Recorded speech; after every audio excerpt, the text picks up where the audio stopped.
Galilee or Tiberias, the Sea of Tiberias. And then in the middle is Samaria. And down south, very south, is Judea. In Judea is Jerusalem, Bethany, Bethlehem. In Galilee is Cana. Anything, does that his name remind you anything?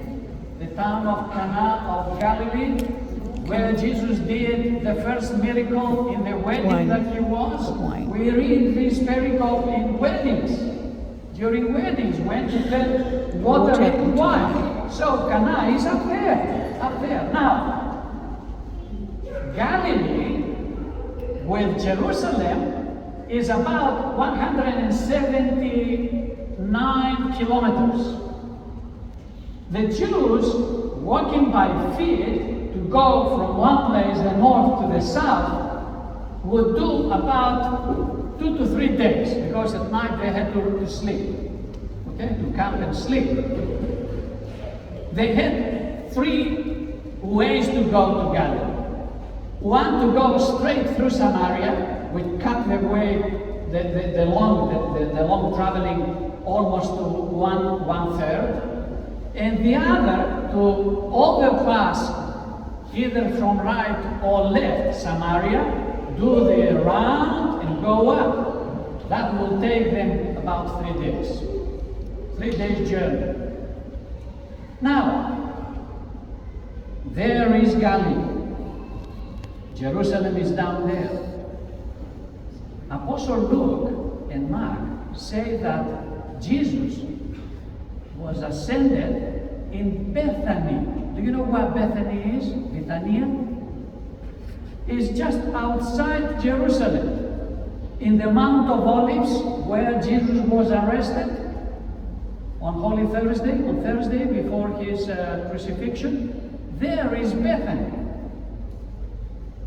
So, Luke says Jesus was ascended in Bethany, down south, Jerusalem. Matthew here says he was ascended in Galilee, 179 kilometers away. Who is right? Who is wrong? What do you think? Have you ever thought that? You read the Gospel of Luke, and at the end he says that Jesus commanded them not to depart from Jerusalem, but to wait there until they are clothed with power from on high. Not to depart from Jerusalem.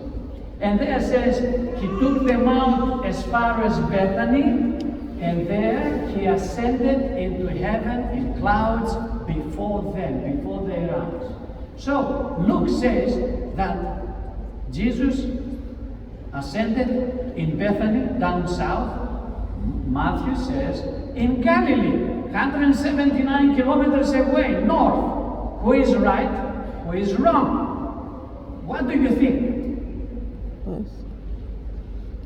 Do these two apostles contradict each other? Do they contradict each other? Oh yes, they contradict. One says Galilee, the other says Bethany. 179 kilometers away. Who is right? What do you think?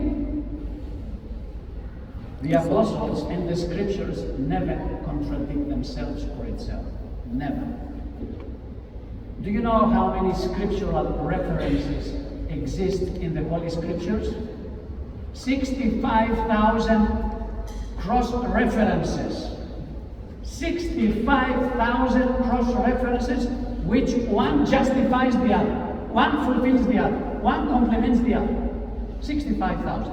No other book in the world has so many cross-references. Only this fact shows that it is a divine book. It is a divine book. The book of God that we should read, should study, should research. Okay? Now, there is no contradiction. There is no disagreement between the disciples. Why? I will tell you why. When the Galileans from the north wanted to go to Jerusalem, They traveled all the way, and as they were tired from the way, long way, just before Jerusalem, they reached Jerusalem, where in the Mount of Olives in Bethany, there was a hilly area. They were camping there to get some rest. And because the Galileans camped there, they named that little hilly area Little Galilee. Little Galilee. This is what Apostle Matthew says they went to Galilee. The disciples did not go away from Jerusalem, but they went to the little Galilee, to Bethany, where Christ ascended, and they were waiting there for Jesus, and he appeared there and he ascended in front of their eyes. So that Galilee is not on the north, but it is the little Galilee on the south, in the south, near Jerusalem, a couple of kilometers away from Jerusalem. One is this. We clear that? We clear that. Now there is another problem. The original text says that when they saw the Lord, when the Lord appeared and they saw the Lord, Μερικοί ευίστασαν, some ευίστασαν, in Greek ευίστασαν. And the translators translate the verb vistazo as doubt. Listen to the outcomes of this translation. Some were doubted. They saw the risen Lord the 11th time, and they doubted. What did they doubt for? What did they doubt? There are some implications on this translation that don't make sense. Which are these implications? First, it is a mistranslation and complicates the understanding more than it appears in the first look. Why? The question is, what did they doubt for? Did they doubt if Christ was real, the real Christ, the real teacher? Did they doubt his resurrection, that he rose from the dead? But Mark says that after the third appearance, no one doubted. Everyone were sure that Christ is the risen Lord and is the same person. Remember the second Sunday when he appeared to the disciples and Thomas was with them. What did he say? Christ called him, come and check my wounds on the hands, on the side, the wounds. And Thomas said, wow, it is you, Lord. You are my God and my Lord. And he fell on his knees in worship. So no one doubted. So here why it says some doubted.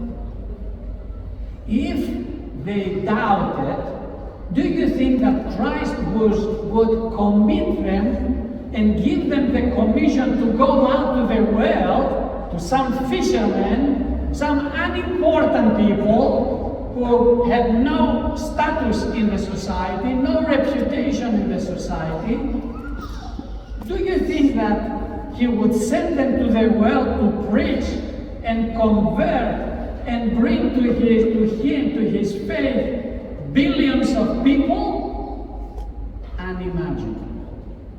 Unimaginable. The other thing, if they doubted and believed that this is a phantom, or an imagination of their mind, do you think that they would sacrifice their lives for a lie?